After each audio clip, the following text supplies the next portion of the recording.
You have Padmasambhava was the so-called second Buddha, and he had some 30 plus disciples who all were able to levitate up into the air with him as a result of following these practices. So we know that when you strive to live as lovingly and as compassionately as possible with a disciplined personality, that there are superhuman things that start to happen to you. They call them siddhi powers, S-I-D-H-I. Yeah.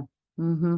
And the siddhis are a very interesting thing that is very consistent as people go through this process. And the pyramid has the king's chamber in it with the sarcophagus. And that appears to be a technology that can create the rainbow body activation. Oh, really? It was a sarcophagus for sure? Yeah. Or did it hold the Ark of the Covenant? Like, I mean, there's a lot of thoughts about that too.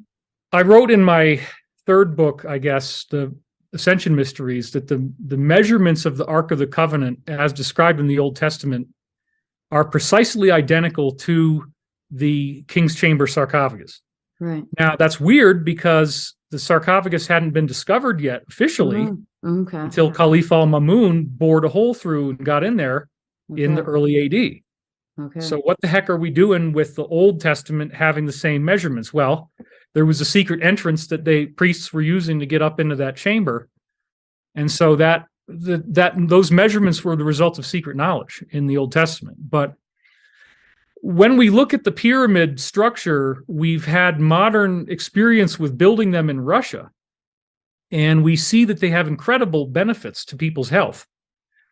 The most striking study was, well, there's lots of things. You could take carcinogen, inject carcinogen into mice.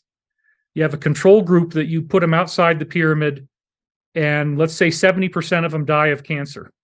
Only 7% of them in the pyramid will die of cancer. Oh, wow. I'm sure you've been in it many times.